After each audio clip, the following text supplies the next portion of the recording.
Hey, so this is a quick response to a question on Discord about how do you make a I Heart You simple cake topper for a cupcake? And I'll show how to do this and I'll share what I made. But we'll do this by just combining some basic shapes and then sort of welding them all together using Flatten, which is how I like to do these kinds of projects. So I'll show how to do that. So we're going to do I heart you. So there's going to be, I'm going to pull out a text. So I just drag this out from the left side. There's going to be an I and a U. And I think I'm going to make these very bold. Do 900 font weight. And you can play around, you can pick a different font. I'm sure that there's sort of more fun fonts that you can do. I'm just going to go with the default one just to have something.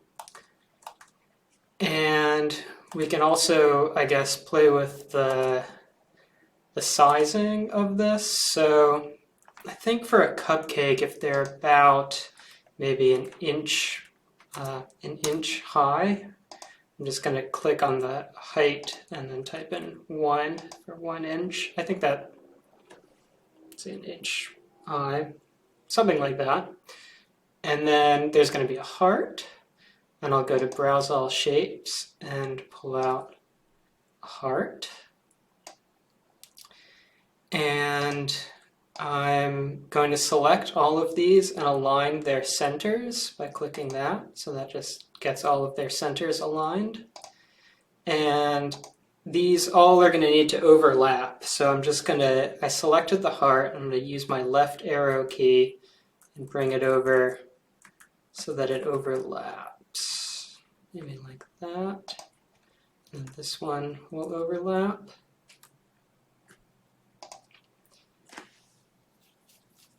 And let's see. I'm also going to, the way I like to do these is thinking of them in terms of like positive and negative space. And so I'll usually take all of these and give them a fill. So I selected them and I'm going to check fill. And I'm going to change the color to be black. So I can sort of see what it's going to look like once everything is overlapped. It's definitely readable.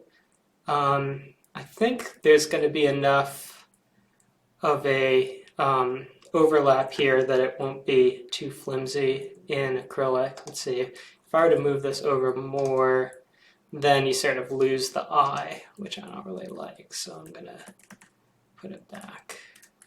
Something like that. And then we need the skewer coming down.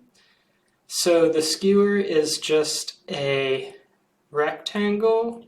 And for the cake topper that I did 0.15 inches wide and 3 inches tall. For a cupcake, I feel like it could probably be shorter. Maybe I'll try 2.5 inches. I'm also going to give this a black fill so I can sort of see how it's going to be. Yeah, that should work. My guess for a cupcake is 2 inches is probably going to be fun. I'm going to just go 2 inches. And I just want a little bit of a skewer part down here. So I'm going to pull out a triangle and then I'm going to rotate it. I want to rotate it, flip it upside down. So I'm going to put my mouse so that I see the curve rotating arrow cursor and then select it and just flip it upside down. If I hold the shift key, it'll snap to sort of nice angles. So I'm just going to let go there.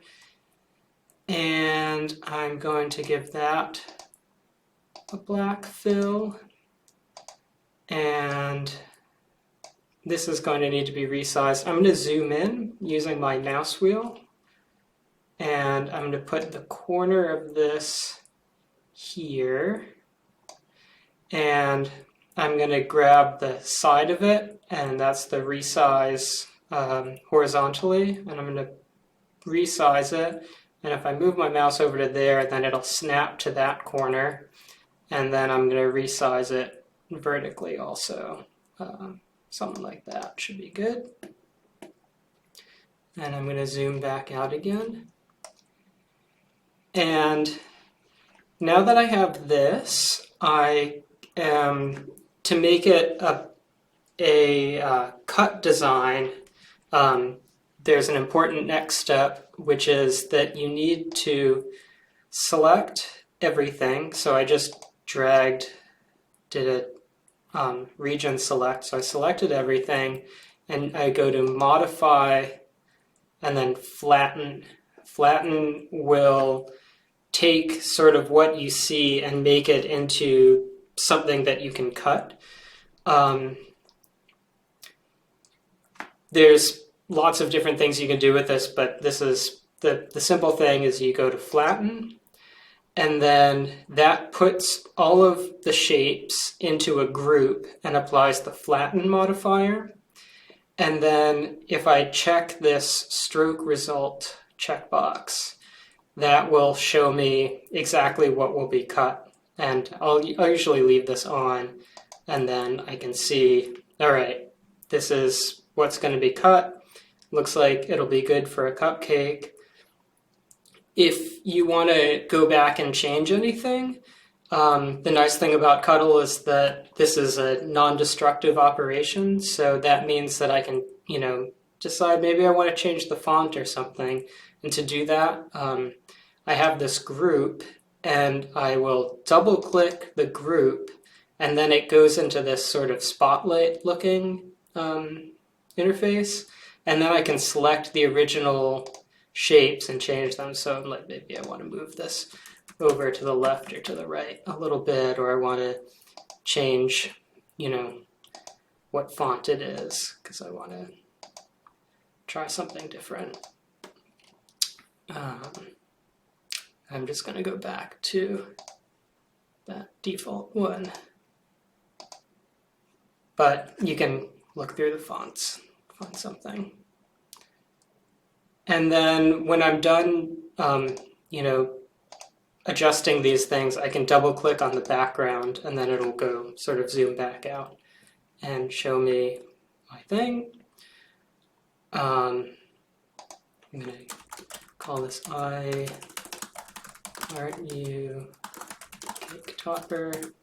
I will share this project, and let's make it public. And hopefully this design is helpful, and also hopefully this video is helpful for sort of showing the basics of, bringing some shapes out, arranging them on the canvas, resizing them, rotating them, and then once you have something that you like in terms of getting sort of black and white shapes the way you like it, you can select them all, do this flatten in the modify menu, and then you check the stroke result, and then that gives you, the cuts that you need, and then, just export an SVG and you should be good to go. All right.